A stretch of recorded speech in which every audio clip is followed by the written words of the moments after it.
Geraldine Orozco. Welcome to Nature of Reality Radio.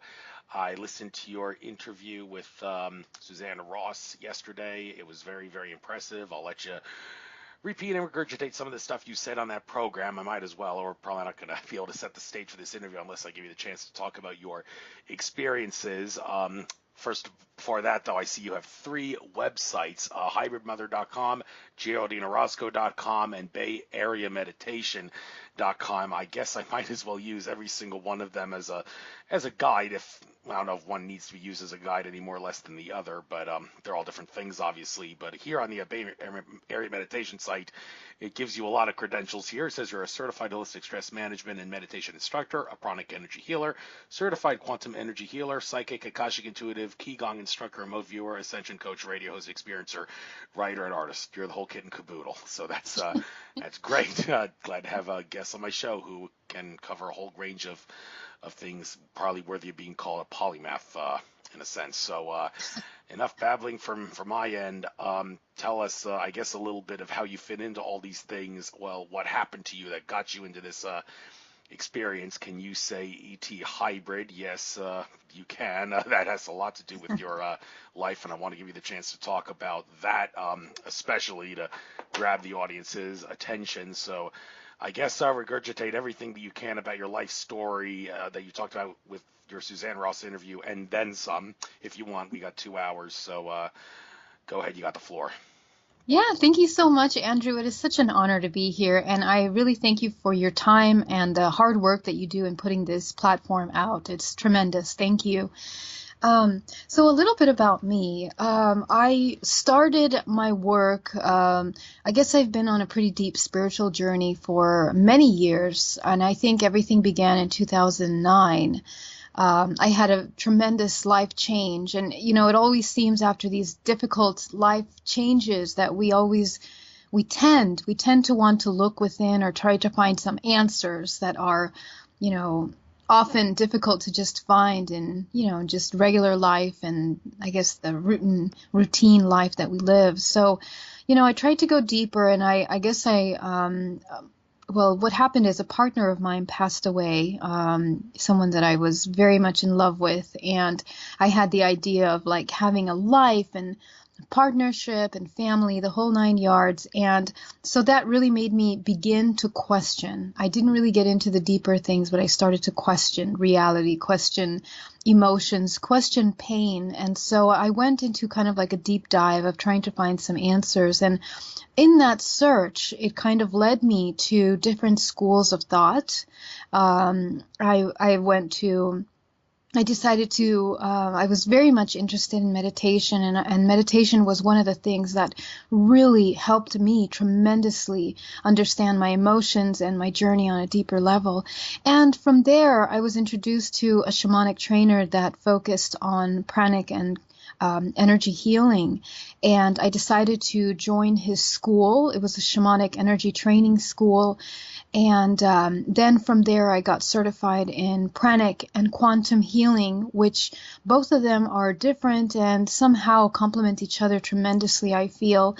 I just felt like I really needed to get a nice, thorough education on the understanding of energy and the body and emotions more than anything. My primary focus was to understand my emotions and how they affected me. So I guess through all those years, I ended up going into this search of trying to find answers and more answers. And, I had an event planning business at the time. I just started out of my garage, and I was doing high-end event planning, wedding, and so on and so forth. And it was just after almost 10 years of doing that, I come to a second point in my life where I began to question life again, question the purpose for what I was doing. And even though I loved being creative and as an artist, of course, I found myself being extremely empty and unfulfilled, and I started to completely see through all of the things, including the purpose for celebration. I mean, I would just question absolutely everything all the time. It was just nonstop trying to figure out what was what. And that really led me into going into a meditation up to 3 hours a day. And, I teach corporate meditation because of the impact it had on my life. So I teach here in the San Francisco Bay Area to companies all around the Bay Area, and also internationally, individually. I train people to learn how to meditate on something called active meditation, where it's more of a visualization and kind of learning how your body works. But all of that changed tremendously in 2013 when I had my abduction experience, is what I call it. And people can call it different things. They can be experiencer or contactee, events. But I was literally taken out of my bedroom window in my home here in Union City, California. And it was 3:33 in the morning, and I found myself on a ship and being introduced to hybrid children, to 8 hybrid children by these tall grays. And of course, that experience was so incredibly paradigm shifting. And the questions of, how did these children come to be, and the experience of recognizing them and recognizing myself in them was so impactful that even now I can tell you it was almost like yesterday going through that experience of meeting them. And, I guess at the time of meeting them, having this instant maternal connection with these children, knowing that they were mine, knowing that they were a part of me, it left a lot of questions, but I didn't know how I should feel. I didn't know if I should be upset or, feeling violated or, I had no idea. It was a lot of confusion. And the very next day, as I guess brought back to my room here, I am upside down on the side of my bed, and I didn't know what to do with this information. And the first person I told were my parents. I told my parents, and of course they're very loving and supporting, and they were very very nice about it. They said, "Oh my God, that's beautiful, wonderful. I'm so glad that happened, sweetheart." And we just keep going. So a couple of days went by, and I had my client, my meditation client, for the first one of the week. And as I sit next to her, I can absolutely feel everything she's feeling, and I can see her entire energetic body. And I don't know what happened. Of course, I understand it better now, but all of my psychic senses have been heightened tremendously. I can see cords, attachments, contractual agreements, absolutely everything on this person, and I can feel and sense everything that she's thinking and feeling. So I realized that was my own personal proof of what had happened, of that experience. And that's when things started to change. I couldn't go back to pretending that a regular life was okay. I couldn't go back to just allowing myself to be unhappy in the job that I was in. So, although it took several years, because the relationship that I was in, my partner at the time was not, he couldn't handle this kind of a thing. Like he couldn't resonate with it. He wasn't sure. He couldn't believe it. He didn't know if it was real or if it was something that was made up, or he just couldn't trust the experience enough to say, this is something real, and, maybe we should do something about it. And through those years, I thought, maybe I should talk about this. And I looked online, I looked on the internet to look for someone to reach out to and to connect to. And of course, I came across some of very well-known contactees and hybrid parents online. But I didn't find answers to my questions. Why did we have hybrid children? Why is such a thing occurring for us, and what does it mean? What makes humans special in that regard? So in 2017, now we're going to fast forward, I decided to make a tremendous change. I got a regression with Alba Weinman, and this is after I decided to end my relationship and kind of look for a real understanding of what was happening, because I just couldn't live with myself anymore. I couldn't keep pretending that this didn't exist. And even family gatherings turned into, work. It was like, okay, what do we talk about? Let's talk about the weather. But, there's so many more important things that I wanted to discuss and share. And I couldn't have the same relationships anymore. So I got the regression, and that's when everything changed for me, Andrew. I guess I found out that I was not only an experiencer in that experience, but also a lifelong abductee. And, I found out that I had been having these ET contacts since I was 5 years old, and I had actually 24 hybrid children, not just 8 hybrid children. So you can imagine receiving this information, and actually a few months later, coincidentally, I was able to have another session with her, and we went even deeper into each one of the experiences and into the procedures of how this came to be, because that was my question. My question was why and how.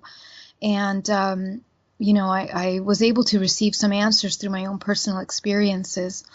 So that's kind of how everything started for me, Andrew. Thank you very much for explaining that thing about hybrid children. Can't resist asking about this. Well, first of all, it's funny you mentioned this because the day after I listened to the day before I listened to your interview with Suzanne Ross, I listened to Carrie Cassidy talk about her 8th interview with Margaret Richards, although she uploaded this video all the way back in April on the Project Camelite site, and I'm just kind of behind schedule with watching all my videos because I just bookmark the videos and watch them, and I finally got around to watching that, even that aired back in April. But one of the more intriguing things she said in that interview was that Donald Trump's wife is actually an extraterrestrial hybrid, and she is playing a huge role in regards to the benevolent space brother forces, so to speak, making sure that Donald Trump is protected and can actually do things for the good of humanity and not be manipulated by the bad forces as much. A lot of people find that to be too crazy to be true, but when they hear about people like you and how you say you have 8 hybrid kids and you sound very honest in your tone of voice, well,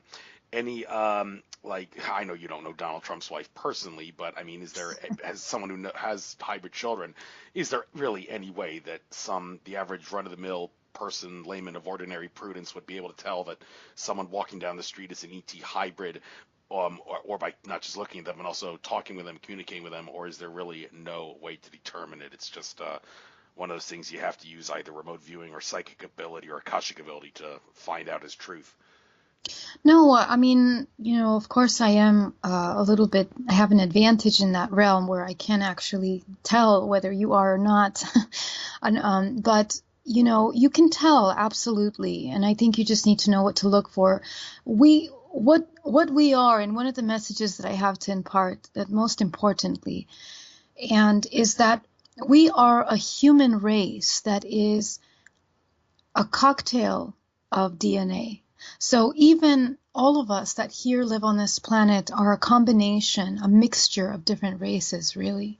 And I know that sounds pretty fantastic, but when you start to understand your lineages and the history of conception of life on this planet, then you will start to see and you will start to understand how this may be a possibility. But besides that, there are many teller signs on, what makes a hybrid. And it really has to do with, from an energetic perspective, the energy that they can access and work with, but also just as a human being, they are very deeply connected with themselves, and they are very aware of, I guess, the larger picture. They have a more expansive view of how things connect. And, Mary Rodwell and also Barbara Lamb have done extensive research on hybrids and what makes a hybrid. And it's really phenomenal. We're talking about extraordinary beings that we are living amongst each other here, sharing this space. And there are many teller signs. But the thing that I'd like to also say is that because we are a race of mixed DNA and mixed information, all of us have the capacity and the abilities to access these higher levels of information and higher ways of working with this very advanced machine that we call the human body. So it's just a matter of educating ourselves and learning how to navigate this physical realm that we're in. Now, I really cannot comment directly on Trump's wife. I absolutely have no idea, how she is or what the relationship is. And I'd also like to say that, even myself, with all of the experiences that I have, I really have to say that even after all the information that I'm going to share with you, I have reached many high levels of seeing things that are beyond even my human comprehension. And even then, I feel like I really don't know what is what. Because even when you get to the highest level of all this information, it is so complex and so expansive that we don't know if what is right, what is wrong. We desperately, as humans, want to filter everything through these filters of duality, but in reality, it's a very limited perspective that when we start to look outside of ourselves at the more galactic overview of our situation, those parameters don't even fit anymore. So, with these political issues, I can definitely tell you what I have seen in regards to the DNA evolution through our history. And I can tell you that a lot of these presidents are connected, very heavily connected, and so is our financial system, our education system. The majority of the systems that are running our society now are very heavily interconnected with many specific agendas running in the back end of them. And I think we can see that by the product of our environment, and also in history. If we look back closely at our history, all of this is very much open, very real. So I don't know if change is here for our government. It looks like a lot of things are moving in that sector tremendously. Right, and you did point out in your interview with Suzanne that you gave a specific number. 147 people run everything that's going on in the world. Well, a lot of people would say that's a kind of a number that can be debated, because when you put people on a ladder of authority, there's also sub-levels regarding whether or not those people deserve to, who are on those sub-levels, would have to be included in the number. And so out of curiosity, where did you get the number 147, and how do you determine whether someone deserves to be on that list? So 147 was actually a very extensive research that is, it's public, it's on the internet, you can see, and there's been a lot of research done on this. And what I'm talking about is the corporations that are running and own the umbrella companies that are managing the financial systems, everything from the food industry to our agriculture to pharmaceutical industry, education, everything. And the reason why I'm talking about 147 is because these are the main umbrella companies that are owning and co-owning and managing and financially supporting all the rest of the umbrella companies underneath them. So this was a very extensive research done, and all of this is on my website, and also it's been research that's very open to the public. What we're talking about here is the monopolizing of these structures of control in our system. And what we're seeing is that, out of those 147 companies, I think it was 15 or 16 major banks that are the ones that run, own those companies, that are financially backing and supporting those companies. So, when we see something like this, we really have to begin to question, what is happening in our reality, that we are allowing a small group, a small percentage. We're very familiar with the concept of the 1% managing everything, but do we really take a moment to understand what that means? All of these companies, and there are names, and in my presentation, one of the things that I discuss are these main families that are managing, the major industries in our reality here. And it's something that's very open, and if we follow companies, if we follow the money trace back to the financial institution that's funding the businesses, then you will know very well that these are umbrella companies that are all linked. And in our history, what makes these families interesting is that they are families that are very intricately involved in many different aspects, not, from the government to education to owning some of the biggest companies in the world. And so the agendas and the purpose of running these governmental structures, are somewhat united. So the question is, are we really living in a government structure that is actually really truly bipartisan? Is that really the case if all of these companies are, collaborating together? So, further than that, what makes it interesting is that these family lineages that are managing a lot of these companies are very old bloodlines that can be traced back to Europe, and even more so back to ancient Egypt. And so it really makes you question, what is it with these lineages that are, families that have been, who created the structure for these families to be in power for centuries? So that's something that I really invite people to question and look at, because it tells us a lot about how power is brought down, how a certain particular control system is managed in our reality. Exactly, and I've read Bloodlines Illuminati by Fritz Springmeier, so I know all about the thing that you're talking about regarding bloodlines moving from Egypt to Europe and such. I'd like to get to a more spiritual subject, however, for a moment, and talked a lot about consciousness in an interview with Suzanne Ross, and well, to suggest that consciousness is everything, I mean, I've always said God is infinite consciousness. What else could God be? And well, the problem though is that here the terminology issue. Many people have tried to compare and contrast the terms soul, spirit, and consciousness, and also source can be thrown in there too.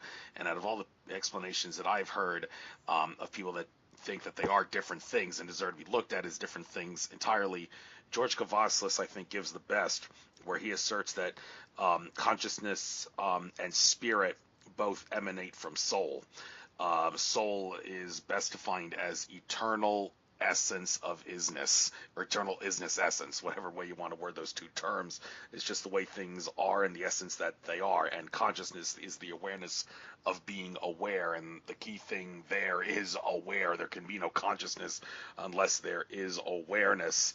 And spirit, George best describes it as being different parts of soul that go out. You can imagine spears, and also he said spirit is a play on the word spear and it, like you throw a spear at it. Well, you can think of spears that represent spirit coming out of soul and landing, spearing themselves in places and times within the acknowledged illusion of space and time.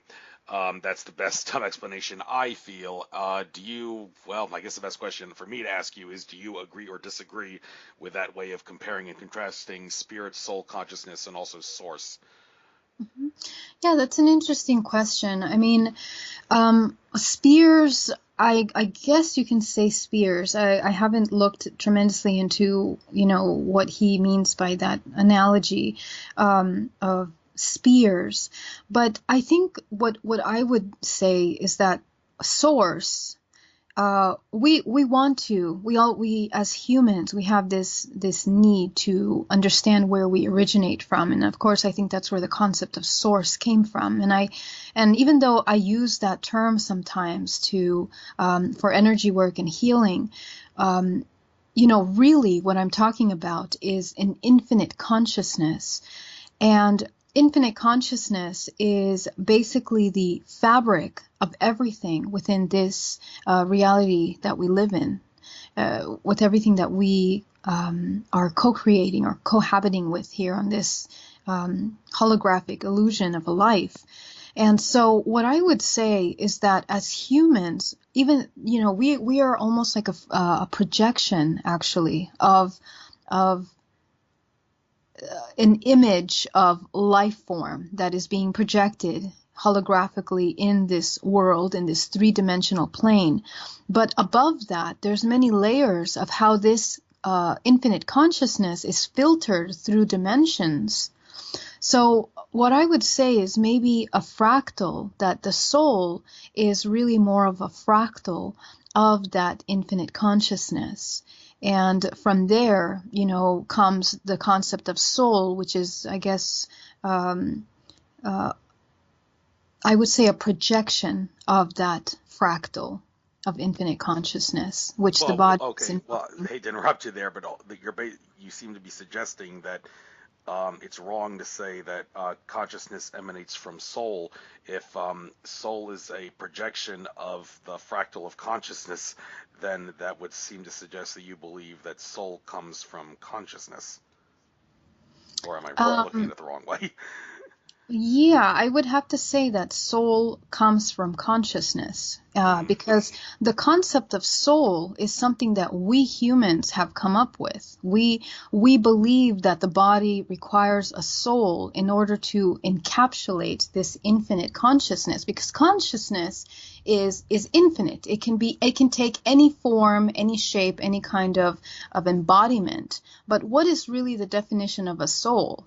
So the human that takes on the soul is holding on to just a certain an aspect, and that's why I say a fractal, because it's not the whole. It is just a small piece, which is mirroring that infinity within the body, and it functions through that infinity. But I don't think that the soul is a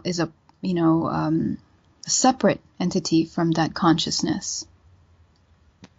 Okay, and well, you say confused about the whole thing about spears. Well, what he meant by that was like the word spirit kind of looks like the word spear and the word it, and that he gets the way of looking at what a spirit is relative to the soul. You can think of spears emanating from the soul, which make up the essence of the soul, and in order for something to be considered like a spirit manifestation, it has to manifest in some place and some time. We know space and time are technically illusions, but for the purpose of spirit, you can't say the spirit is emanating unless you can pick a time and a place for it to be emanating. Does that kind of seem like an appropriate way of looking at it?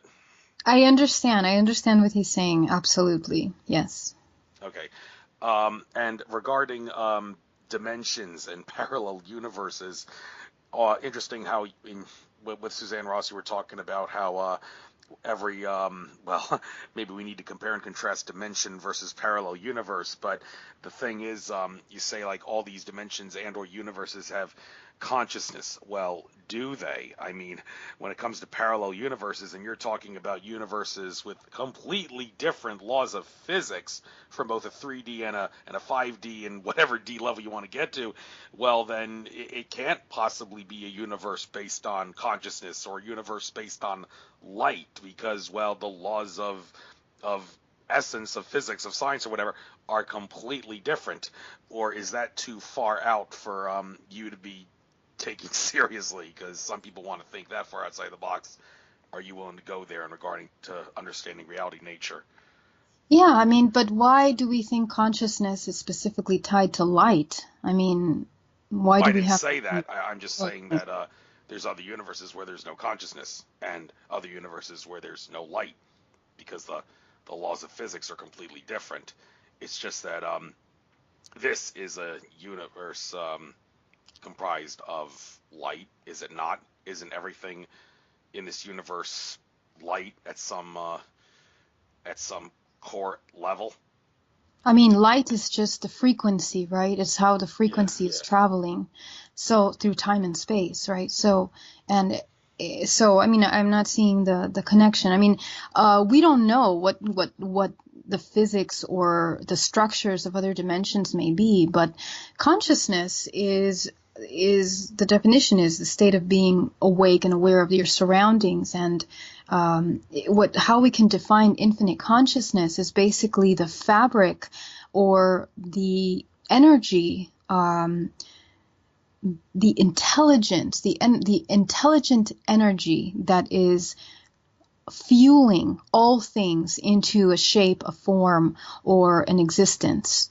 And the problem is that as humans, we want to look at things from a very, we want a finite definition to things. Like we want things to have a form, a shape. They have to show themselves as something. And so when I talk about dimensions that are beyond this physical dimension, which we know, we're very aware that they exist, right? But how we navigate and how things look like on those dimensions are things that our science and our physics are not ready to kind of translate for us. There are things that we wouldn't be able to see. So, I mean, I think to question whether consciousness is, exists on those realms, that's a good question. We don't know that. We don't know that until we have 100% proof. We don't know anything really, what is what.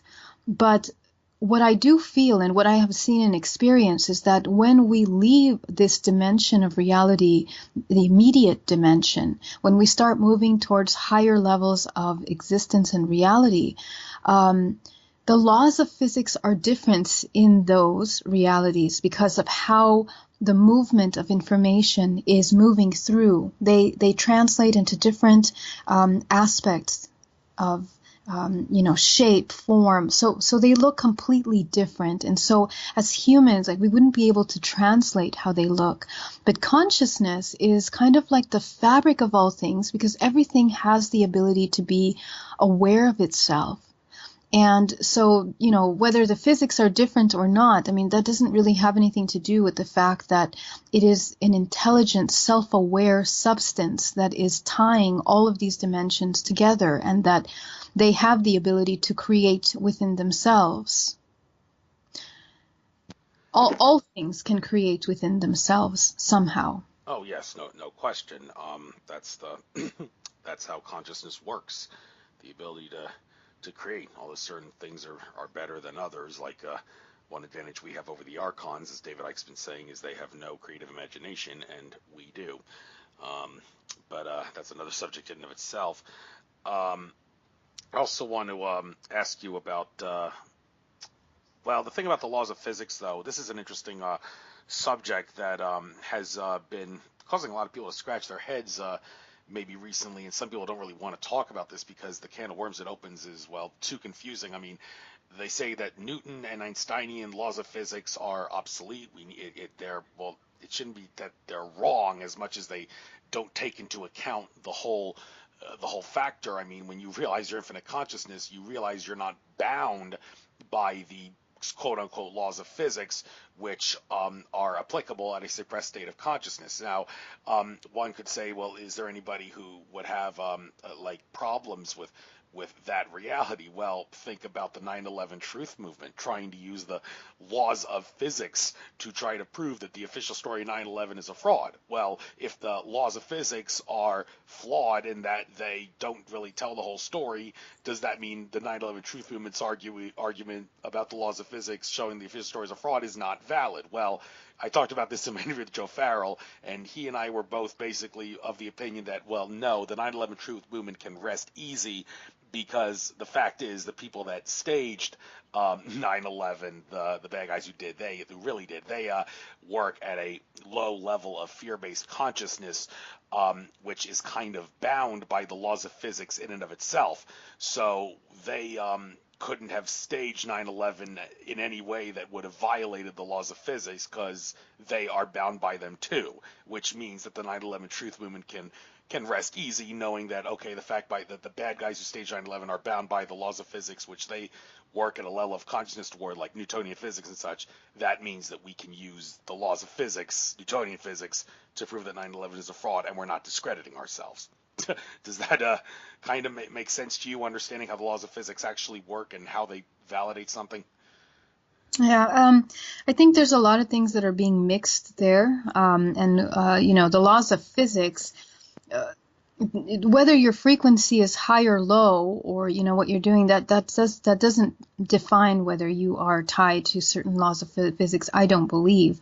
The laws of physics are what the limited laws of physics that we are aware of in our current science and understanding, the public is aware of, is what is functioning this entire matrix that we live on. And of course, those laws are being utilized by whoever is running, or whomever we may assume is running these organizations on the back end. So those are, I feel like there's a mix of a couple things there. The frequency of a certain being and their agenda doesn't tie them to any number of laws, because we have beings that are off planet that are running these kinds of agendas on a much, much higher level for a purpose that is beyond just destruction. Okay, we're talking about of life support being produced by the emanation of frequency from these mass destructive circumstances and events. And so I think that there's two different things mixing. And just to simplify, I do not believe that the laws of physics apply to anyone because of their frequency. I do not believe that. I think that those are two completely separate things that I don't know if we should mix them together, because if we're talking about technology, these beings that are off planet have access to, technology that surpasses our understanding of physics completely, entirely. And we are, we're coming aware of that by looking at the technology that experiencers are seeing, and even through, what we're being told as disclosure from the technology that we are seeing. So that's really my take on that. We can go into the purpose of events such as these from the perspective of why the Matrix is sustaining such painful and traumatic situations for a human to interact in. That's a whole different story, which is definitely worth talking about. But yes. Well, I don't know if it's as much worth talking about now as it is back in the day. A lot of people would say that's kind of preaching to the choir to me. I'm willing to move on because I know what the bad guys are doing and why they are doing it. And a lot of listeners, for whatever the reason, it seems like spiritual people tend to get uncomfortable easily, so they'd get uncomfortable listening to that stuff. I mean, I'm not afraid to talk about it, but I do think there's other things that are worth discussing, maybe that are maybe a little more important right now. Sure. And one of those things is about the chakra science, and specifically how to heal them. I heard you talk about how you try to help people have their chakras heal and balance. Daniel Teague of Vegas Star Healings does that. I frequently utilize Daniel's abilities, and here's something I do that some people call a little controversial, and I want to maybe get your take on whether or not this violates any universal laws or rules that people should be following. Whether Daniel Teague, he has the ability, he asserts, to heal chakras, heal auras, balance chakras, clear parasitic cords and such. And the interesting thing is, if you want to do a spiritual healing on someone, I am more than happy to, if you pay me, he's allowed to make money off this, it's the only job he's got, pay me, I can do the healing on that person, and you don't even have to tell them. I've done that a few times to people, and some people say, well, thank you. Other people say, well, I don't believe Daniel Teague is possible, so I don't know if I can say thank you to you.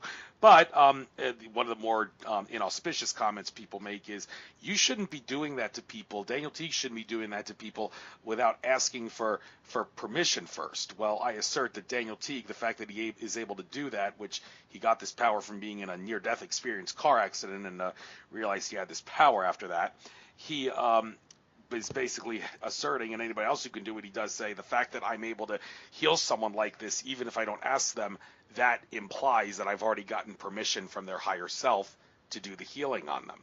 So by having that near-death experience, he could assert that was Source's way of saying, you now have my permission and everyone and everything's higher self permission to do healings on them. And you owe it all to this near-death experience that gave you this power. So are you the kind of person that would be willing to do healings and chakra balancings on people as a gift without asking or telling them that you're doing this? And what's your take on whether or not you should or should not ask to heal people? Yeah, thanks for asking. That's a great question. The answer is no. I do not feel that it's ethical to do healings on other people without their permission. And the reason why is because we live in a state of this multidimensional reality where each one of us have this infinite consciousness that we discussed within the projection of a soul, and that is our ability to have free will and free choice as to what timelines and experiences we are each experiencing. So, doing a healing on someone else without their permission is, the question is, what is the purpose of that? And, if you dissect the thinking behind that, at the end of that, you're going to see that the reason for that is more of a service to self than it is service to others, because it means that you're not understanding the role of a human on this planet. See, as consciousness, we have the ability to experience all aspects of reality, high or low, high frequency or low frequency experiences. And so sometimes this human, whether conscious or unconscious of their ability to change and move through these experiences, is agreeing to experiencing that pain or that suffering at that time for a reason. And those reasons can go whether they are connected to cyclical patterns within their DNA lineage, or they have to do with their own, I guess, experiences in their life that they need to go through. So if we impose our ideals of what we believe a person needs, even if we are right in suggesting such a thing, maybe with our intention, that doesn't work. That's not the way it works. And more so, the person receiving the healing is never going to heal fully, because true transformation and true healing comes from a deep integration, not only from and of course, healing, we're talking about frequency coming from intention of one from A to B. So if B doesn't understand fully the information that is being sent to them, they're never going to heal. Maybe it'll be a temporary fix, or it will be a temporary enhancement. But sooner or later, this information that the person is required to live through will return to them. And we see that. Those are the laws of healing and understanding the human body. That's how the body is structured. Right, and since you mentioned free will, I know my listeners may say I'm like a broken record with this because I've been making a big stink about this over the past few shows, but hey, it makes for great conversation, and but I'm going to present it a different way than the way I've presented it in more recent shows. The issue that I've wrestled with a lot recently has been the extent to which one can use free will in this universe and violate natural law by using free will and not suffer immediate consequences or punishment for it. I bring this up because I've heard ET contactees, including Tolek, who Suzanne Ross is very close to with conferences and all.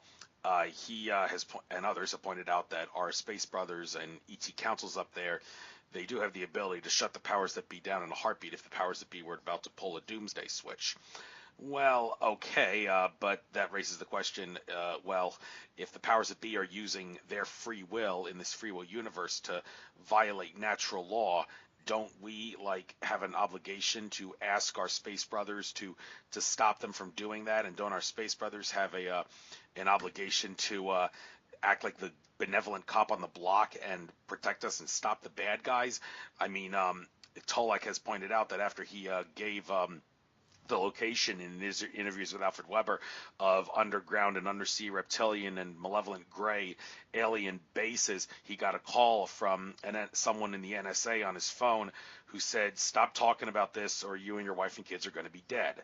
And Tolek acknowledged at the conference when I talked to him about this that he decided to give in to the threat. Well, should he have done that? I mean, let's say for a moment that Tolek decided to get in touch with his Andromeda Council contacts and told them, "Excuse me, I've just been threatened by someone in the NSA who said he's going to kill my family and me if I keep talking about this stuff. Could you please do me a favor and stop the bad guys from killing me so I can keep talking about that stuff and not have to worry about them doing anything to me or anyone else?" And that raises all can of worms. Well, can't whistleblowers who want to get information out ask the Space Brothers to protect them and not have anybody get hurt and not allow the bad guys to act on their threats to stop them? Well, unfortunately, it appears that because we live in a free will universe, there's only a certain limit to when the good guys can step in and stop the bad guys. Well, that raises the question: what is the freaking criterion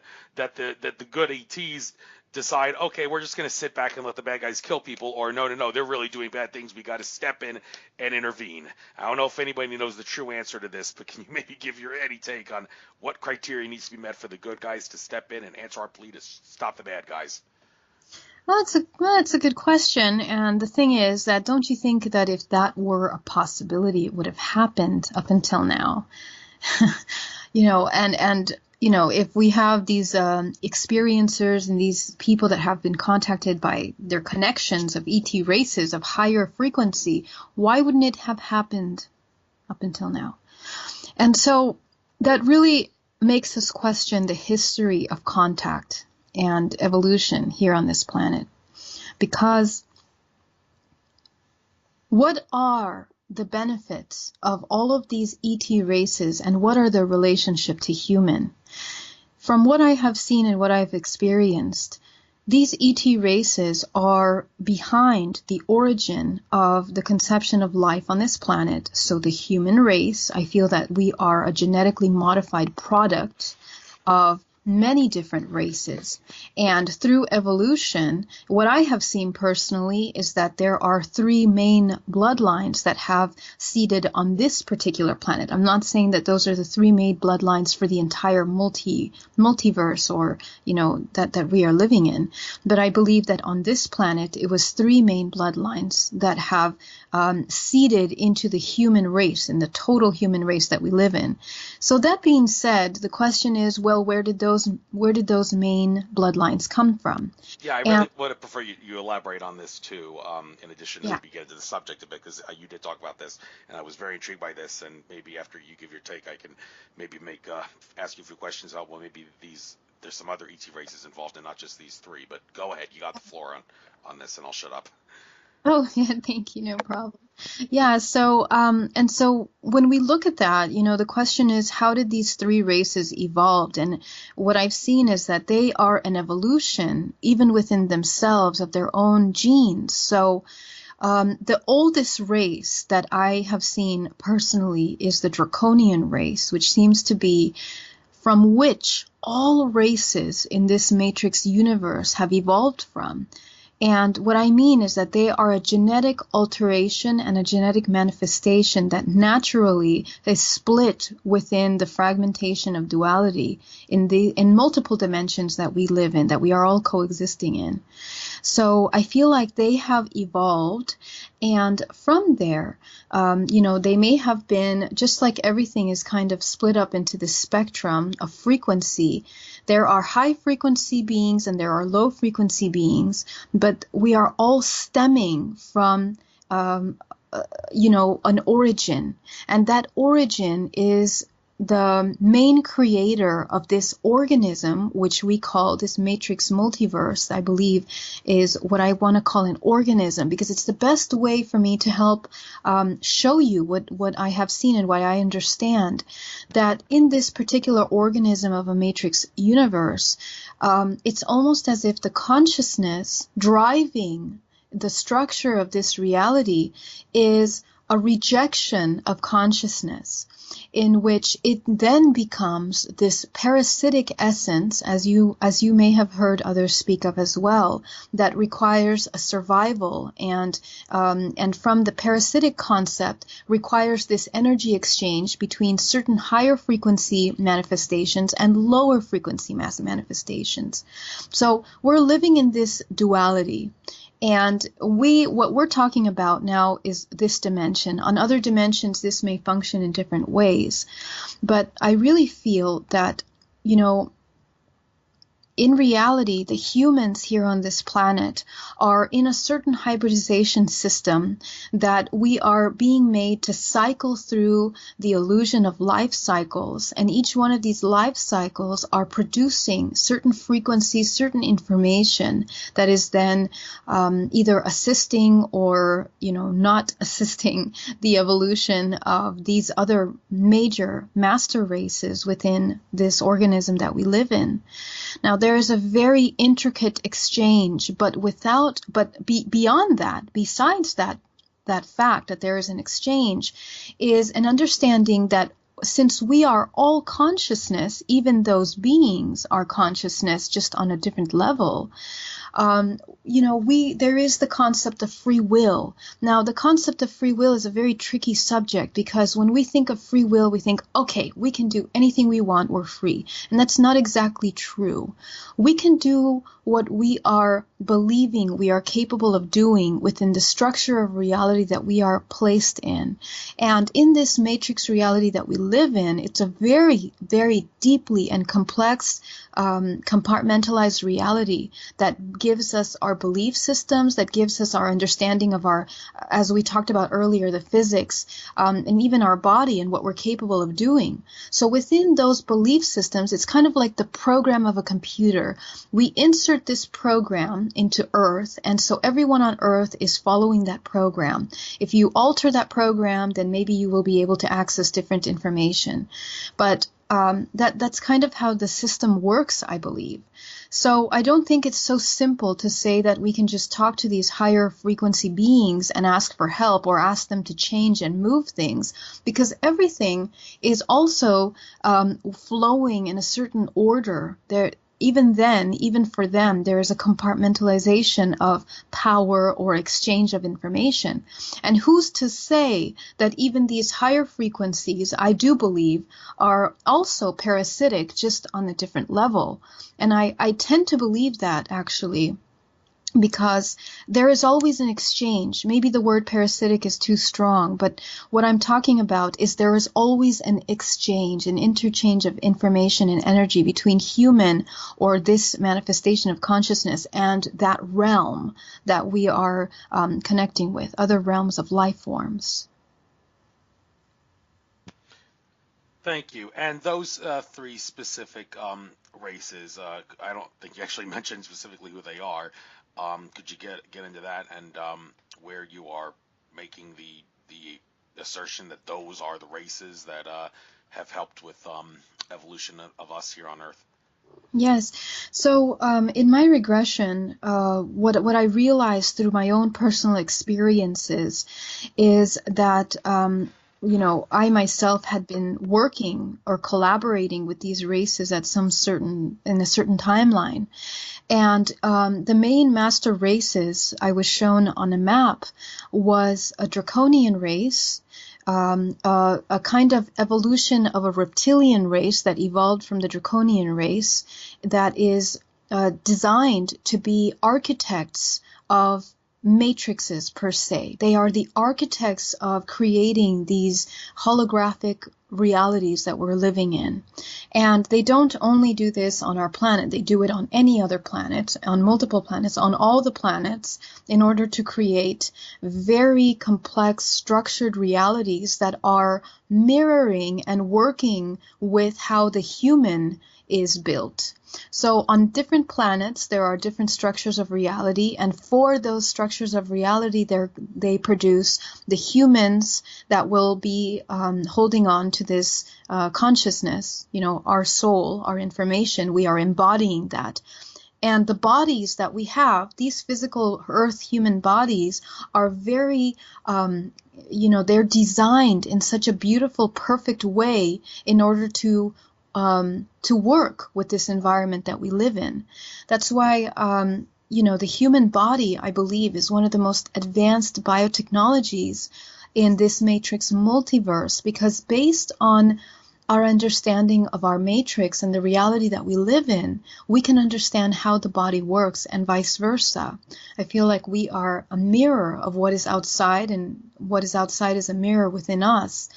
And so the more we learn how to operate the physical body, the more we learn the multidimensionality of the human body, we will understand how the external is built.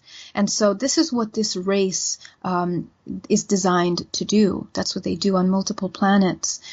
And the other race is a more humanoid race, I guess you can say, and what we believe as, let's say, a Pleiadian race, or what we may translate as a Nordic race. They are a humanoid race that is evolved. And again, these are all stemming from the original reptilian bloodline.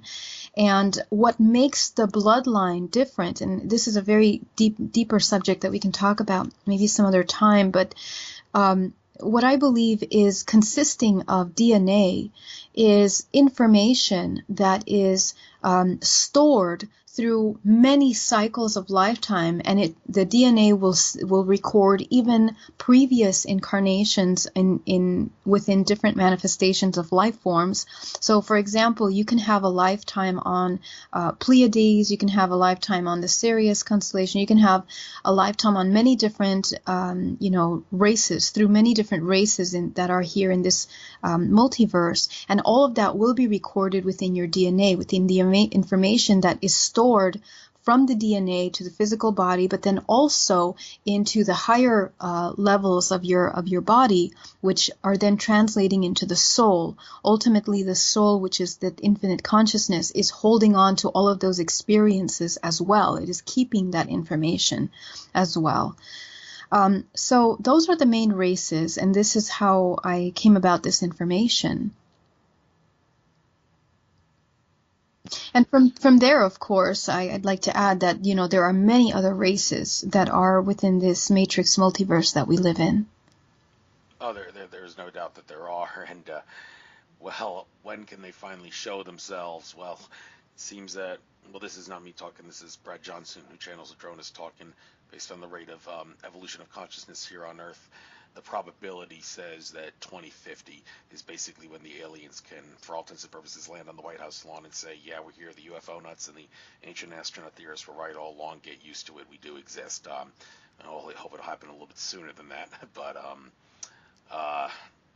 we can certainly do things to, I guess, hopefully speed up the showing up of the ATs, and one thing I think we can do is, meditate more, and you have a lot to do with with the whole Bay Area meditation thing going on in San Francisco. And when it comes to meditating, I've heard that the best way to do it, hands down, is to realize that your infinite consciousness and just radiate love from your heart soul essence as you meditate, to spread love all throughout the rest of infinite consciousness. And kind of any meditation other than that is a lesser quality meditation. But of course, variety is the spice of life, so you want to try to get many meditations involved. And with that being said, there's also the debate as to whether meditation every single day is a bad habit if you make a ritual out of it, and how can you make a ritual out of it. I've heard George Kavazlis point out that meditation, if it becomes a ritual, can become harmful, but I need to try to clarify that in a little bit in my private session with him, which is on my channel, by the way. But what kind of meditations do you specifically focus on, and when do you think meditation can become a harmful ritual, if that's possible? Meditation is inquiry. It's self-inquiry. It's when we connect with ourselves on a deeper level, and we are inquiring of all of our experiences and questioning, our everyday life, I think that meditation, it's become sometimes such a word that people kind of cringe when they hear it, I think. And, I guess the forms of meditation that we have been, that are more popular, like transcendental meditation and Zen. I mean, there's so many different kinds of meditation, and the focus of them is to train yourself and to discipline your mind to come into a state of neutrality, and more than anything, observation. And the purpose of that is to dominate that monkey mind, quote unquote, that is constantly functioning in the back end with the need to react and respond to things, to stimulation around you. So dominating that mind is a very important practice, not just for your body, but your mind and your emotional body. I mean, many different aspects of the body. It is the secret to health and maintaining balance within your health.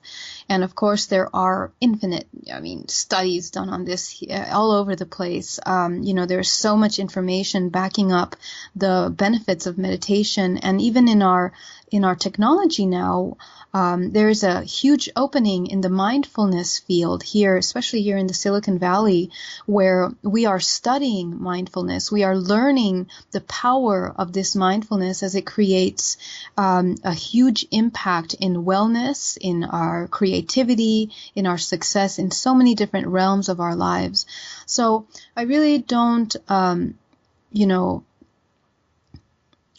going to take that back. I'm pretty sure that meditation could be detrimental to someone if they're practicing certain practices that are, limiting their ability to access important aspects of themselves, or their intention is coming from a darker side. I'm sure that that is out there. But then again, when we practice meditation, for me, my main role and my main message, and that what I teach, is to help you understand how to navigate and how to work this advanced mechanism of the human body, to help you become familiar with the fact that you are multidimensional and that your experiences are a projection of what is occurring in the subconscious mind. And when you start to look at life like that, when you start to question all of these interactions in your everyday life, then you start to look at how with every thought that you have, with every emotion, with every intention, you are actively co-creating your reality. And when you connect and you start to question your emotions and how you are living your life, you start to see that there is a very strong connection between the mind and body. And over time, a lot of these patterns of behavior and being in constant reaction to your experience are a very depleting of your energy. So then the question is, how do we maintain an energetic balance within ourselves with our very hectic, busy lifestyles? How can we pull away from constantly being in a state of survival, suffering, which is what we see in our world when we look around us? A lot of us are struggling. We're not only struggling with surviving, but in our own internal self, in our mind, in our emotions, we're struggling with our how we're feeling, how our emotions are interacting. So the kind of meditation that I teach is called active meditation, and the purpose of it is that we focus on understanding how to activate your intuition. Number one, intuition is one of the most powerful tools, superpowers that you can say that the human has. And with the intuition, allowing you to open your access to seeing the multidimensional bodies that we have, because we are multidimensional beings. When we become aware of our multidimensionality, we start to understand how our environment is, co-creating with us consciously and unconsciously. So it's really, really important in meditation that we start to become aware. A lot of my clients that have been practicing other forms of meditation for years, 20, 30, 40 years, sometimes feel like they're stuck, like they don't get anything from their meditation. They're not moving forward. And for me, the teller sign that meditation is working for you is that you are actually seeing change in your life. You are either becoming more conscious and aware of yourself and your external life, or you are more in control of your emotions, you are healthier, you are more vibrant, you have more balance in your life. And all of those things are a product of meditation, which is very important. Now, that being said, the other part of understanding how the human body works is that we are now going to be able to use our intuition. And intuition is the most important tool that we need to start training in our bodies now, here and now. And the reason why I'm saying that is because with so much information in this information age and technology age that we have access to, a lot of confusion is coming around. We have so many different books and things and experiences that other people are feeling, but I feel that your own experience of your own spiritual journey, your own information is going to be the most important thing for you. And the only way you're going to have access to that is if you take the time to have that personal inquiry. Thank you. And now, regarding a meditation style, judging by the pictures here you got on your Bavarian meditation site, it seems that you, in general, either sit in a chair or with your feet on the ground and hands on your legs, or sit in some sort of a position similar to a lotus. Now, the lotus seems to be the one that most people think of as classic meditation. However, when it comes to the ability for an entity to heal you if you're meditating, now we can go into I don't really want to go into what people think about it. John of God, I mean, did he do sexual assault? I don't know. I'm more inclined to believe he's being silenced because his healing modalities pose a threat to the medical system of domination and control that the powers that be want to employ. But one interesting thing about his meditations that I've done, his healings, I should say, not really so much meditations as they are healings, is that during the healing, where you have your eyes closed at 40 minutes in a room listening to music while having your eyes closed and meditating, is that you don't have any part of your body crossed, because allegedly that makes it harder for the entities to do their work on you if you cross your arms or your legs. Well, if that's the case, then is sitting in a lotus position detrimental, assuming that there's entities out there who want to heal us whenever we are meditating? What's your take on that issue? First of all, entities that want to heal us, I'm not familiar with that as being something that is accurate 100%.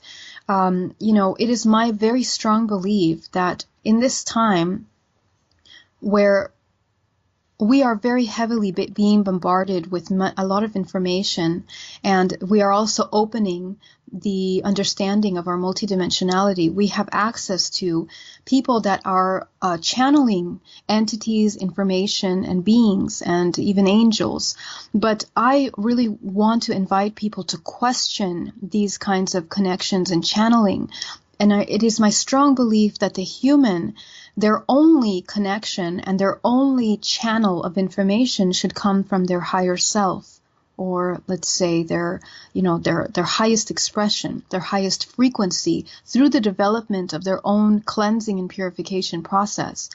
I strongly do not believe that we should connect to entities or other beings outside of ourselves, because, again, we do not know what their intention is, or we don't know what they're doing here. Well, okay, I'll let you continue with that, but about people that are ET contactees that say, like Bashar, who goes channels through Daryl Anka. Daryl Anka says Bashar's just a higher self version of me. Same thing with Jonas, who Brad Johnson says is a higher self version of him. Like, these entities that allegedly worked with John of God and his clients to heal them miraculously, are they nothing more than a higher self version of the people that are using them to heal? Yeah, I mean, I don't know that. I don't know that. We don't know. We don't know the answer to that. We don't know the real answer to that. All I can say is, from an individual perspective, to use your intuition to only connect to your higher self. And you see, this is a very complex topic, because as humans, we have many fragments of ourselves in multiple dimensions that are operating simultaneously here and now. And so as we are healing and as we become aware of those fragments of ourselves, there will be a time where we will communicate and we will have access to the information that they are imparting through their experience. Now, the thing is that we must learn how to use our intuition to define whether those are actually aspects of ourselves, or they are something that's being imposed on us, or interfering, or coming into our space, because that's a very real thing. And so that's where possessions happen. That's where we have these entities that come in and give us mixed information. And the spiritual community is very full of that. It's saturated with that. And then I have people people that message me that are, you know, crying like, oh my gosh, I received this message from one person, but then I received a message from another person. You know, what's real? What's real? Everybody's questioning what is real. So, you know, from that perspective, I really want to invite people to kind of pull away and just maybe observe those channelers and that information, but really connect with your own information and what's true for you through your own work. Like, you should be channeling your own information from your higher self.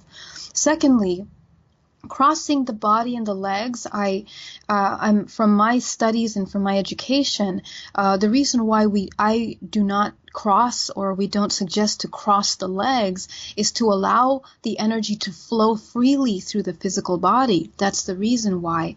You know, we don't want any entities or anything outside of your own self, your own consciousness, working on your body ever. Like, you do not want that. You are in charge of your body and your mind, and we have to start taking ownership of that. So the body has meridian systems, or, you know, these kind of like runways of energy through the body, and these have to be flowing open constantly. Whenever energy is stagnant within certain parts of the body, that's when we start having illness or sickness or body aches and pains, and that just is a concentration of information. So it is, you know, maybe in the more Asian cultures, they talked about coming into a lotus form, and you know, that's fine, but I feel that the more we understand the technology of the body, it benefits us more to have energy flowing freely through the body. So I tend to teach meditation in a sitting form where your feet are on the ground, and really the focus of this meditation is that you can do it anywhere at any time. I strongly feel that meditation is actually more of a way of life than really just a practice that you're coming into, you know, maybe 10 minutes or an hour a day. Yeah, and there's so many different varieties of meditation, and even though, like I said, the radiating love from your heart may be the greatest one you could do, because you're making the most of your abilities, you're going to get bored if you keep doing that, I assert. So got to do variety. But other things that you help people with: DNA reprogramming, DNA activation. Well, one has to wonder, are we really like stuck at a certain level where whatever DNA you can enhance will kind of only be temporary? I mean, if someone were to listen to a 528 hertz meditation, which I believe is the frequency in solfeggios associated with DNA activation, if they were to listen to that 24/7, nonstop, and meditate so much, will there have to be a time where every single codon in their DNA is activated to the point where they become a superhuman, or does the fact that we are in a matrix mean that cannot possibly happen, and there is a threshold, for lack of a better word, regarding the extent to which someone can activate the codons in their DNA that are not active and have been suppressed through things like genetic manipulation and whatnot. So, well, how do you do DNA activation? And can you answer my question? Is there a threshold on the amount that you can activate and the extent to which you can activate it? So basically, how are we supposed to activate all the DNA that's been suppressed if that's the case? There's a couple things there. First, the human. So when we are meditating, you know, the purpose of DNA reprogramming is basically that we are becoming aware of ourselves.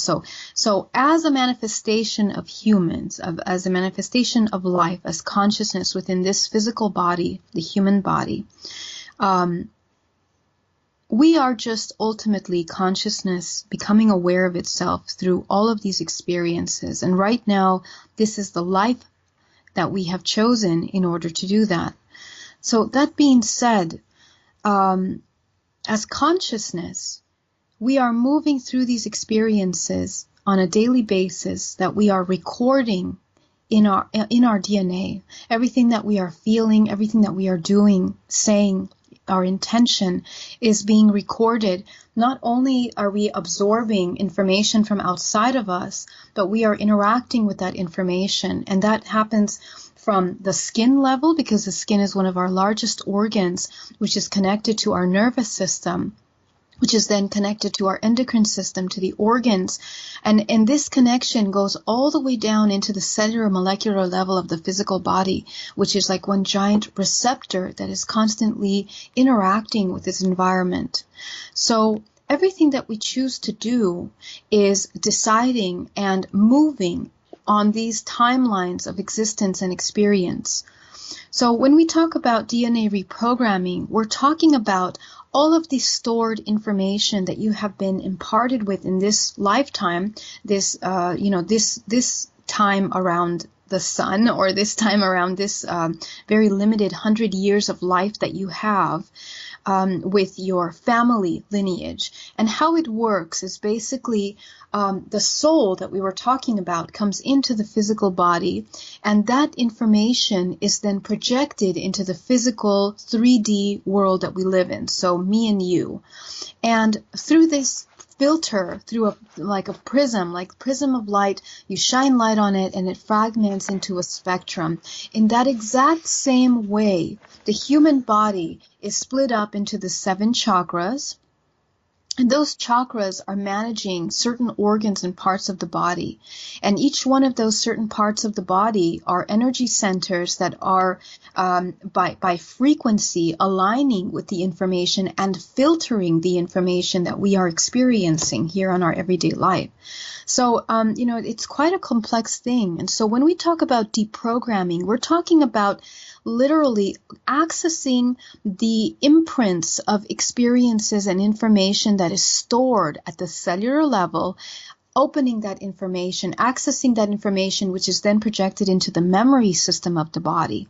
And so the memories that we are mostly coming in and out of, and that we recall the most, that have impacted our life the most, are the key elements of blockages, or parts of ourselves that have been left, literally. So when we have a traumatic situation, literally the soul of the body, or a fragment of the soul, or an aspect of your soul, which is projected in this 3 dimension, is suspended, left in that timeline of experience where the trauma occurred. And one of the ways that we can know this further is if we look at ancient pagan practices, and even practices that organizations like the Illuminati, for example, have been experiencing, and even in the deep state, that have been practicing these rituals of sexual practices on youth and women, and very traumatic situations like raping and child abuse are very prominent in these practices, because they are the most powerful way of breaking and destroying the soul into fragments. And so when we experience trauma on that level, our soul is also fragmented tremendously. So what we need to do is we need to go through those experiences and reintegrate the fragments of those experiences, the information that is there, and replace that information. Where this information is energy. We're talking about energy, and energy can never disappear. It can only be reallocated. So we, as the master of this body and this mind, have to go into those timelines and replace the information that is imprinted in those experiences. So this is very, very important work, because all of that work that is done then is then projected into this current timeline here and now. So the health of our body, the vitality, how long we live, how we are living, the quality of our life, our ability to stay in this constant neutrality and that state of love that you talked about, is available to us then by doing this work of cleaning up that information. And I just need to add that this information is not just connected to our current lifetime, but we are then connected to our network, which is our families. So all the ancestral lineage that we are now connected to in this timeline is also providing us the information, feeding into our current timeline all the information of our past. such as cyclical trauma and so on and so forth. So this is how it works, Andrew, and this is how we clean up. And I wouldn't say that one modality can help. Like, for example, the frequency meditation that you were talking about. Without conscious understanding of what is being done in your system, you will never heal. So this is the key. This is the key to health, to vitality, to transformation, to the concept of activating DNA. We must clean up and purify the system on a much deeper level before we can see the effects of these things. And I think that we have seen traces of this practice and this information for centuries in our history, but I think it's not until now that we have the full picture, or maybe a more clear understanding of how we are, operating this three-dimensional reality.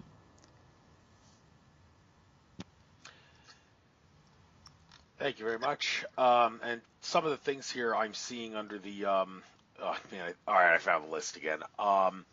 Reincarnation. You want to leave the reincarnation cycle is something you want to help people with. I presume you are of the belief that reincarnation is in fact something that's been applied on Earth by the system of domination control, and it's not something you want to get stuck into, although I have had people that would agree to disagree with that and feel that there has to be some benefits out there to reincarnation and why it may happen. So you shouldn't always think of it as something that you don't necessarily want to go through. Well, okay, that raises the question, when is reincarnation something that you would want to go through? And if you don't want to go through it, well, can you teach us how you instruct people to leave the cycle? Yeah, so, I mean, again, we're talking about free will. And so if you want to come back and reincarnate into this cycle, you more than absolutely can, right?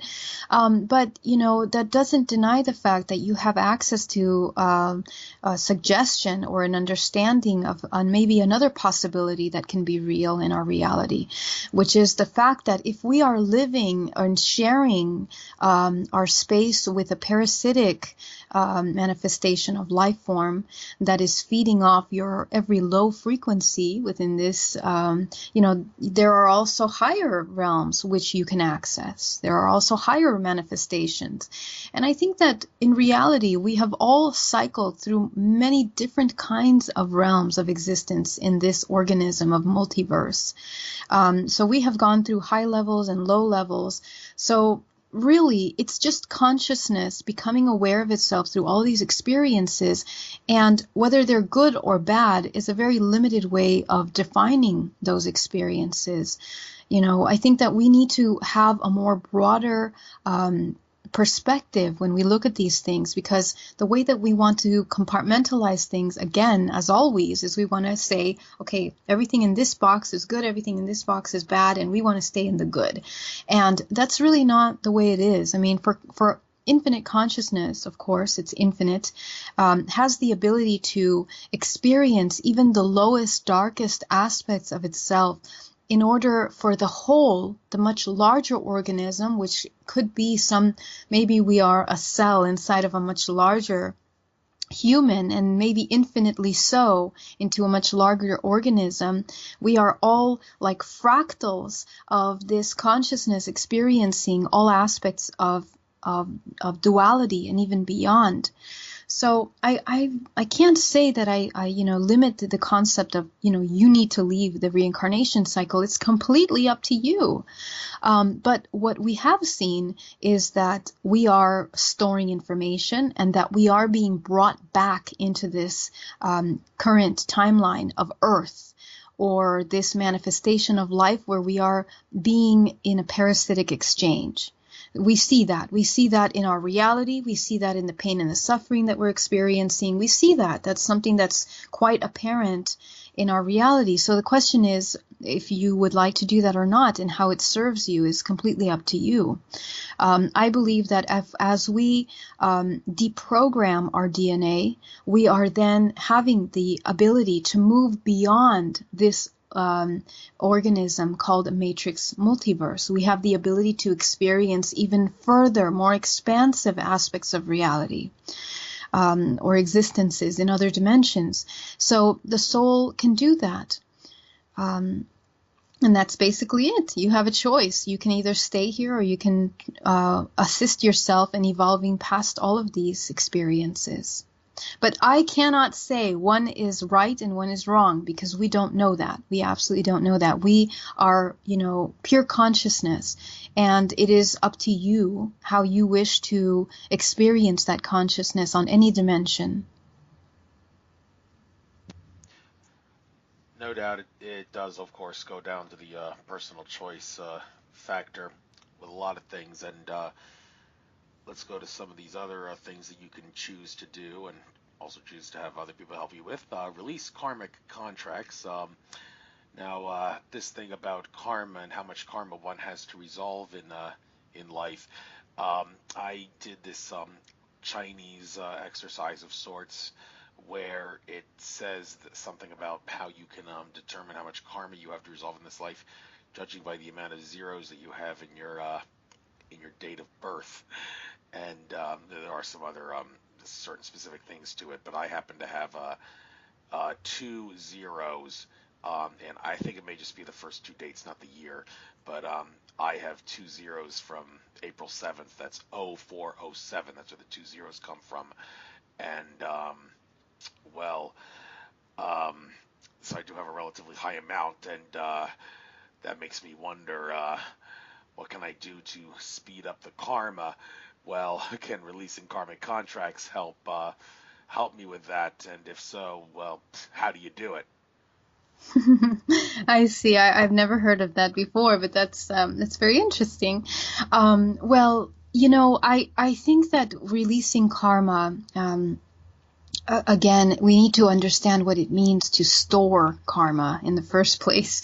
And, karma, or the concept of karma, comes from the concept of, to every action there is a reaction. And so from this concept, it's something that we are cycling these patterns of behavior, again, that are influencing us from an ancestral perspective and also from our current timeline, which our soul, manifestation of consciousness, is wanting to experience in this lifetime, this moment of life that we have here.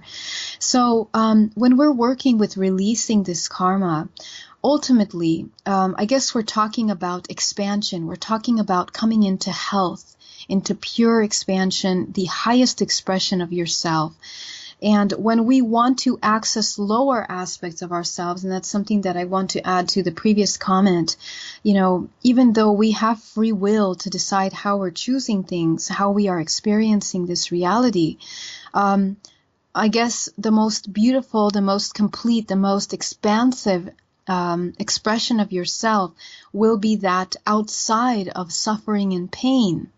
And so once you have cycled through multiple lifetimes of suffering and pain, and you have even cycled through your own network multiple times, then I assume you've already experienced and learned what pain is. You understand how it is to store that information, how to create that information even for yourself.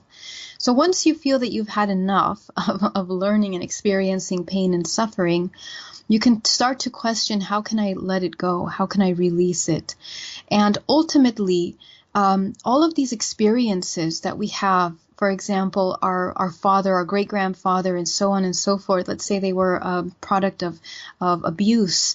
And so that goes down, is imprinted in his DNA, in his experience, in his consciousness. And when you come into this planet, then you are a product of all of these concepts of abuse, these limited beliefs that come from a product of that existence. So little by little, you build your life around these limited belief systems, and so your life is always cycling through those same patterns of behavior, not allowing you to come into this full expression of yourself. So the more that we start to look at what are our blockages, our fears, the things that hold us back, our limiting beliefs, Those are the very important gateways to helping us release this karmic attachments, cycles, and contractual agreements. In our network that we are linked to, our family, our mother, our father, our sister, our brother, all of those, we have these quote-unquote contractual agreements, which represent the information that we are exchanging with them. That's what that means. The contractual agreements means information that we are exchanging and that we are experiencing and sharing together. So as we destroy and dissolve those limiting beliefs, we are then allowing and opening space for new beliefs. So it's our job then to replace those old beliefs with something more expansive, more productive for our soul, for our human body, for our health. So that's ultimately how we want to do that.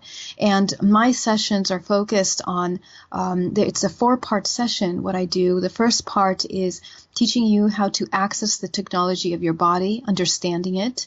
And the second, I take you into regression so you can access those key points that are holding you back, the blockages, the trauma, all of those aspects of yourself that are still holding us back. And so sometimes, even though we feel that we've done something, we've done the work, we've already dealt with that, we've forgiven, our subconscious mind is still holding on to certain beliefs. And the reason why you can know that is if your life is not exactly where you want it to be right now, if your life isn't, if you're not happy with what you're doing, if you're not in alignment with what you're doing, if you're sick, if you're struggling, suffering, sad, in pain, unhappy, all of those things are signs that are saying that there is still a lot of work to be done in regards to your contractual agreements. So those are opportunities for you to look at and to open up those experiences and start working with the information that's there. So this is kind of how I work with people. And this work is not just done within this lifetime, which means that what you'll notice is that because these are cyclical patterns, they are extending into other aspects of yourself, which are very real on other dimensions. And so my hope is that once you learn how to do this in your lifetime, you can also expand this onto other dimensions, either dream time and even beyond, where you are also actively working simultaneously. So we must become conscious and aware on more dimensions than one, and that's something that's really important that I want people to understand, that our work is not just limited to the experiences that we have here in our everyday life. It goes beyond that. Yes, and since you mentioned the term dimension again, I don't know, maybe it was the interview with Suzanne Ross that you did. I heard something about, I don't know if it was maybe you or Suzanne, but someone said they go with the 13 dimension number. Is that the number you gave for the amount of dimensions in your construct of the universe, 13? Yeah, well, that's I believe it was her that said that. Yes. But I do resonate with that in a sense that see how the structure of the universe is. It looks like a cross. It looks like we're moving on the trajectory of something that looks like a cross. And each one of those sides of the cross is holding a different numerical law for how the universe is moving on that trajectory. And so what that means is that I want you to take, for example, the Fibonacci sequence. The Fibonacci sequence is a way for us to understand our current dimensional structure.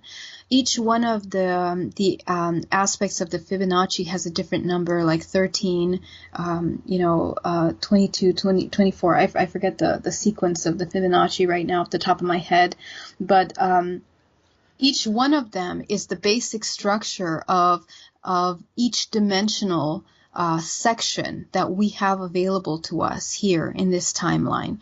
And so based on that, we are creating and we have access to those different levels of reality. In this current timeline, we have 13 that are very accessible to us. And that relates to also the structure of our human body. The human body has 7 main chakras, but it also has the 13 chakras and even more. So depending on the chakra system of the body that you learn to activate, you can have access to other dimensional timelines that are available to us as well. So, yes, so basically this is how the structure of the universe is kind of created. And, we have 13, in the next level we have 21, the next level 34, the next level 55, and all of that is part of this current structure of the universe, basically. Yeah, but George Cavazos would assert, and he asserted this to me when I asked him about this, it's wrong to categorize someone by the construct of universe they use and consequently the number of dimensions that they give to their construct. However, you can't help but notice that there seem to be certain numbers that get thrown out more often than others. It seems like there's very common a 12-dimensional camp and also a 22-dimensional camp that seem to be prominent regarding specific numbers of dimensions. And in my interview, my private session with George, I asked him, he's a 12-dimensional construct camper, and I asked him, is there anything in your 12-dimensional construct that you could see that would cause someone to see that as a 22-dimensional construct? And he said, yeah, there is something that I can imagine one might view as 10 layers in one. But that also makes you wonder, well, how does string theory factor into all this? Because high level of consciousness entities have asserted that string theory at its core essence is accurate. Everything at its most basic, smallest, most finite level is vibrating strings of energy, and the vibrational frequency of the string is what gives the thing identity. And string theory, I believe they work in 11 dimensions is the magic number. Interesting thing about string theory, there seem to be 5 different versions of it, and they all seem equally valid. And then this scientist named Ed Witten came along one day and made himself a celebrity overnight by realizing that all these 5 different constructs of string theory, they're all the same thing, just 5 different versions of them. That made things a lot more simple, but still complicates things even further when you realize that some people give different numbers of dimensions than the string theorists do, even though string theory is said to be in general accurate. So any comments on this, on string theory and different numbers of dimensions? Yeah, I mean, like I said, the concept of dimensions and our ability to understand them is going to be very limited, because we're our mind can't comprehend how we can have these multiple dimensions actively moving through our reality here and now. And so yes, I understand that the string theory is holding these certain numbers, but again, these dimensions are functioning in 4 different directions per se.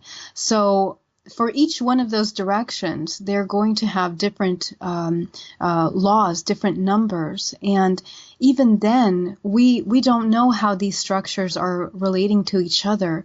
They function on a completely different level. So yes, I understand it can be very confusing, and we have so many different levels of them. But I guess to translate each one of those dimensions in a way that we can understand, we have dimensions that on some levels are only shapes, like geometrical shapes. We have dimensions that are only light, frequency, sound, vibration. And so our ability to translate these and to be able to understand how we move and how we look through the filter of each one of those dimensions is something that will take some time to understand all the way. Yes, and another conversation that always seems to make for good radio talk.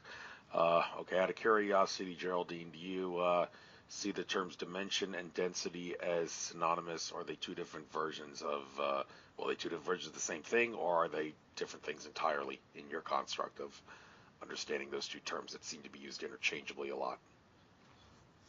Well, density, I think it's the degree of compactness in a substance, and I think that they're a little bit different, I would say, because dimension, we're talking about, how the space, time and space, I would say, how we're measuring time and space, and density is more the compactness, I think, of a certain substance or a certain space, limited space. So I don't think they're exactly the same at all, no. Yes, and I've always said nobody knows the difference between dimension and density in the end because, of course, for every person that says they're the same thing, you'll hear people say they're different, and you'll also hear people say the difference is blah, blah, blah, but others say the difference is yada, yada, yada, because they can't seem to agree on the fact that what the difference is if there is one. So I think, well, that means nobody knows what it truly is.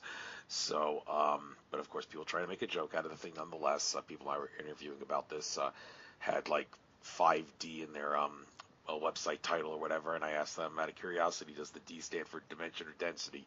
And they said nothing. No, actually neither. It stands for donut. I'm trying to make a joke out of the whole thing, but Gosh, yeah.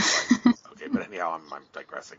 You'll get back to some of the things you do for DNA programming purposes, cutting toxic energy cords, and also removing entities, attachments, and programs. Well, first of all, I need to ask you to define these things. I don't see the terms attachments and programs very often when it comes to things that you need to remove. I see entities and cords a lot, but not. I see attachments sometimes. It all depends on the thing. But programs, haven't really heard that term all too much when it comes to removing things that could be harmful. Is that just like a program, like a personal paradigm? Are you trying to shift, or is it nothing to do with the way people think in regards to how they're programmed in the mind? It's a completely different kind of program. Please help me make sense Yes, of this. I'm talking about the program that we have in our minds. And the reason why I use the word program is because I'd like for people to kind of consider themselves almost like these advanced computing systems that, you know, um, we have been programmed through our education. It's almost as if we are indoctrinated since very early age how to perceive our reality, how to look at this compartmentalized reality. And I believe that all of these are programs, like our education system is a very specific program, for example, and it is structured in a very specific way to highlight certain aspects of information and to dim the light and to hide other aspects of information. And it's the same thing with religion. It's the same thing with our culture, with our society, with politics, with many different aspects of our reality. They are specifically structured in a way where some things are highlighted and some are not. And so I think we need to question why those things are occurring, because the answer is not so simple. Even our history is another topic that you can discuss, for hours, about why certain aspects of history are written in our history books and some very important aspects are left out of those history books, because a lot of these systems are kind of they're kind of focusing and working together in history. Like, for example, our history is sometimes based on the religious events that have occurred in history as well, and like the Catholic background and the history and Christianity. Some of that information is sometimes backing some of our history books and so on, and back and forth. So it's important to question why the information we have received is the way that it is. And so these are, I believe, they are programs that we are being imparted on. And as a race, we have similar belief systems. And those similar belief systems, as you can see, are causing a lot of the separation that we are experiencing right now, a lot of the illness, a lot of the imbalance in our reality. So it's time for us to question those and the origin of those programs so that we can decide whether we want to continue educating our future children with those exact same programs, or if we want to change that. I mean, even our behavior, even our way of being, even our understanding of ourselves, of our sexuality, of our family, of our society, of money, of culture, of language, of religion, all of these things are things that we need to start to question and from the perspective of a program, decide whether it's something that we are being programmed into, or it's something that is the ultimate truth. And even though we can debate these topics, there's always a place where we can try to question further what is true for us. So I think that deprogramming, even the way that we feel our emotions, like for example, love or anger, or when we should feel anger, all of these things are things that they're learned from our families, from our society. So I believe those are programs that need to be questioned, and that's what I'm referring to when I say, letting go of these programs or destroying the programs that don't actually serve us. Yeah, and you mentioned something about how the state of affairs in the world today versus like what it could be, and well, Magenta Pixie made a fascinating video about like how can people perceive, what's the proper way to perceive the whole issue of Brexit in Britain and the whole border wall issue here in America. Magenta Pixie pointed out it seems like for every person that sees that uh, Britain having Brexit and us building a border wall is a way of determining national sovereignty, and that's a good thing. Versus there's always going to be someone who says it's a bad thing because it's basically saying I want to isolate myself from the rest of humanity, and other humans are not really worthy of being part of my tribe or my culture or my people. And she was like, well, who's right? And she said, well, I'm going to confuse a lot of people on this, but hey, they're both right. They're both right ways of looking at it. Okay, fair enough, but like in the present day, everybody's going to assert that open borders doesn't really work. But it could work 1,000 years from now. Okay, well, what has to happen 1,000 years from now for it to work? Well, I've looked into this a lot, and it seems that the reason open borders doesn't work in the real world is because people speak different languages and they have different currencies. If money didn't exist, or at best you had a global currency that every nation could use, and everybody could communicate through the same language, it would be a piece of cake to keep the borders wide open and not force any sort of a vetting process on anyone going through the borders, no walls, or Brexit type things for nations needed. Does that mean that like Britain going through Brexit or Trump building a border wall would, dare I say it, hinder our ability to get to 5D consciousness? Or is that not the right way for me to look at it? Yeah, I can't see the connection between the two, my darling. So I wouldn't comment on that political issue at all, actually. But I think that our ability to enter a higher vibration or higher frequency is really up to us, and it depends on us questioning all reality, even what we're being shown in mainstream media. And, all of these political things that sometimes are more of a distraction than helping us focus on the primary focus, which is health. Health has to happen inside out for all beings on this planet. And I think that's what our focus should be on. It should be on health and connection, a much deeper connection of each other. Yes, and one thing that can enhance that connection with each other, get rid of all the things like entities, attachments, programs, and the toxic energy cords. Now I want to get into that energy cord thing for just a little bit here. One could say, what's the point in paying someone like you or even Daniel Teague money to cut a cord when all I have to do is ask Archangel Michael to do it with his mighty sword?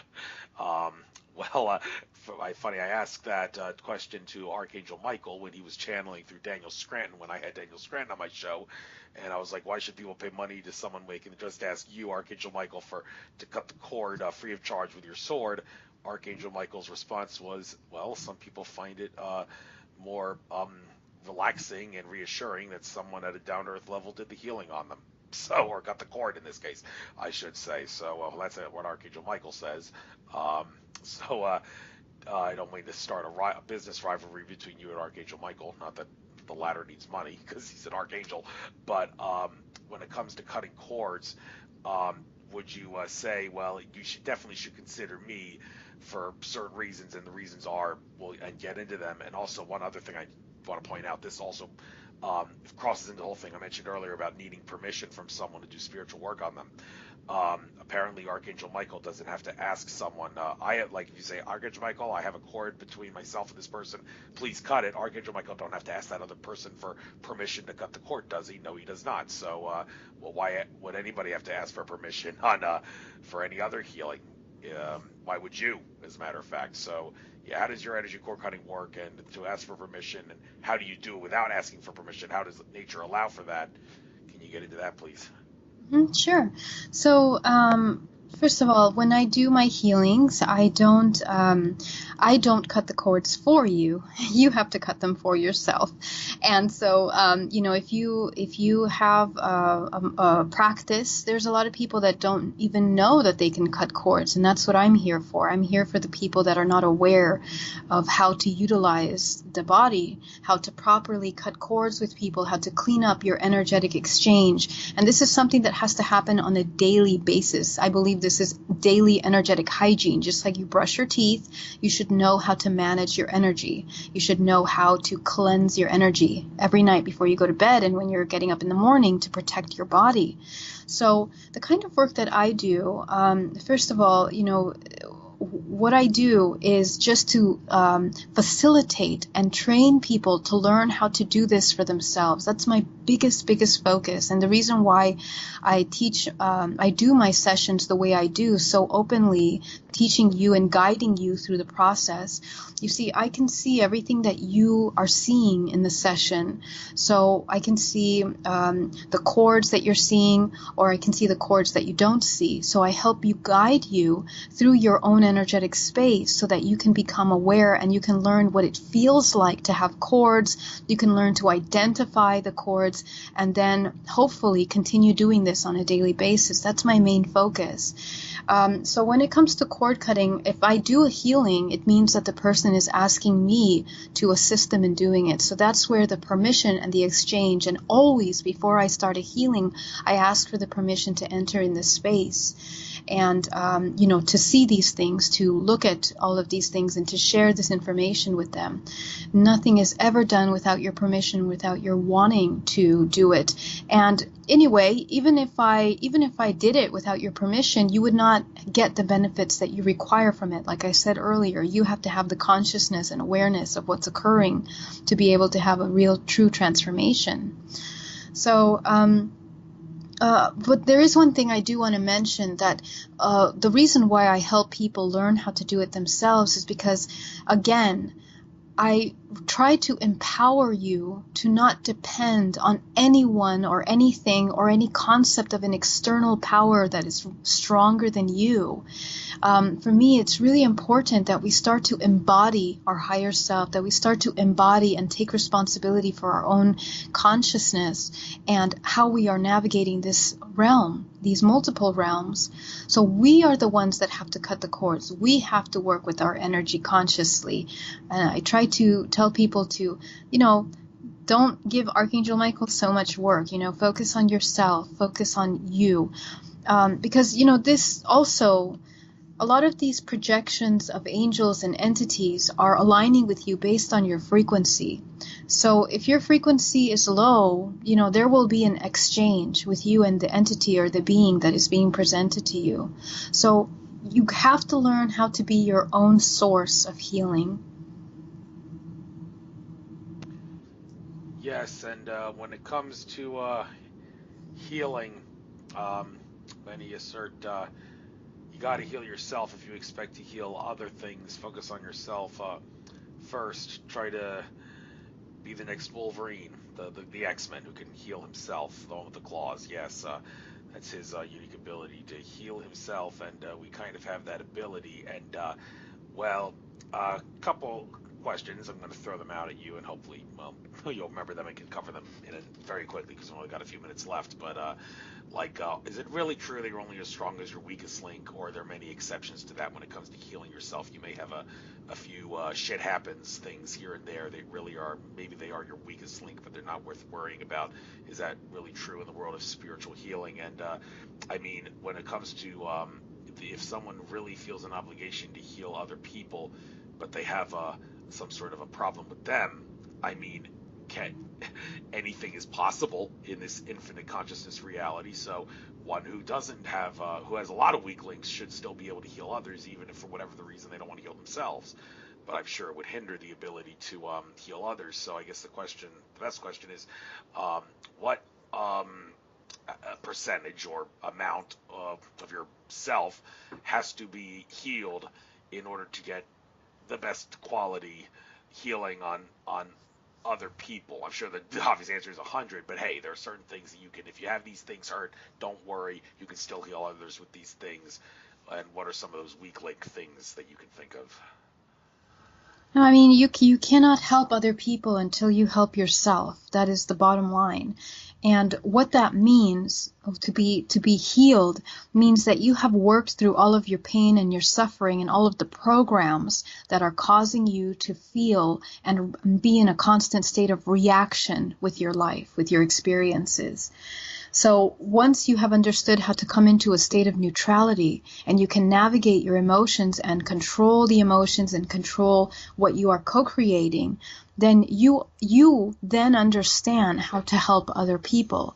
So it's very important. And the concept of helping other people has to begin with ourselves primarily, and I don't believe that there's any percentage to that. I mean, we're talking about a very complex thing which works on multiple levels, that besides helping yourself, the first point of focus of healing should be your family, because your network is a direct mirror of all of the pain and suffering that you have been working with.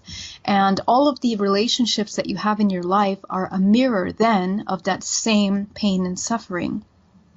So all of the people that are triggering you, your triggers are going to be your most important points of focus. Whatever is causing you anguish, annoyance, pain, any trigger that you have is going to be what will guide you through cleaning up the aspects of yourself that need focus on. And then what was your final comment here that you were saying? You're only as strong as your weakest link. Well, I think that's a quite simplified concept, really, because the healing that has to be done is the integration of fragments of your soul, okay? Fragments of yourself that are left behind, your experiences since childhood. And those are then cyclical patterns that have been brought down from your ancestral lineage, and even more so in other dimensions of yourself where you are coexisting simultaneously. You are also living through mirrors of those experiences. Even our past lives are actually occurring right now simultaneously with us. So if you go into regression and you have a traumatic experience in your past life, whatever the main points of focus of those experiences are going to be the same things that you are living through now. So this is how it works. It works on multiple dimensions. And so when we access the information that's here available to us now through our triggers, we can really heal ourselves and then open ourselves up to providing service to others, because you will have understood what it takes to come into that 0-point neutrality, to that higher frequency. Yeah, and okay, I think I might as well call it a show at this point, but before we do, you can take the last couple of minutes, get out anything you like, and also I did give out your websites at the beginning, but you're free to give them out again. There were 3 in particular that I was looking at here, and you have a radio show as well. Please plug that, and anything else for maybe future events you're going to be at or something that you want to get out. Yeah, thank you so much. I'm going to be speaking at Beyond the Matrix on March 19th to the 20th with Suzanne Ross. Very excited to be there. And following that, I'll be speaking at UFO MegaCon in Laughlin in Las Vegas. That's the 23rd to the 31st. And I'll be doing another retreat in Shasta with Alba Weinman and Blair Styra. We are doing a private healing retreat there with DNA reprogramming as well as regression and a channeling from him. And Right now, if you would like to get a healing with me, you can contact me through Bay Area Meditation or GeraldineOrozco.com. My radio show is the first Tuesday of every month on Spaced Out Radio on the Spiritual You, and every Saturday with Misha Johnson on Starseed Awakening Radio, Misha Johnston and Tana Newberry. So I am very happy to assist you with anything that you need in your healing and your transformation. And thank you so much for having me, Andrew. It's been a pleasure. You're very welcome. And quick question about UFO MegaCon. I'm not going to be able to make it. I'm going to Contact in the Desert this year, but that is a conference I definitely want to go to. Are they expecting to make it annual from now on? I think this is like the first one. Are they going to make it in every? Gosh, I'm not sure. I certainly hope so. I know that this is going to be a really big, interesting one. So let's hope that they do. Yeah, I've been to Arizona like 5 times in the past few years. I'm taking a break from that. So, but I wish you luck on the spring equinox thing. I wish Tolek luck in his thing in September as well. I'm sure Suzanne Ross will be there. So I'm going to Nevada and California a couple times. That's about it. This year, the Earth Pig that we're in now, one of the things that's universal for everybody, this is not the best year out of all the 12 Chinese signs for spiritual enlightenment. It's better this year to get your earth problems solved, be it debts and other bad habits of your physical form, than before you work on your spiritual form. So, well, make it that whatever you will, but hey, every year is good for spiritual enhancement regardless. So I wish you luck with that you're going to do for other people from that standpoint, and good luck on everything. I'm sure I'll run into you at some point soon. Thank you so much, Andrew. Take care.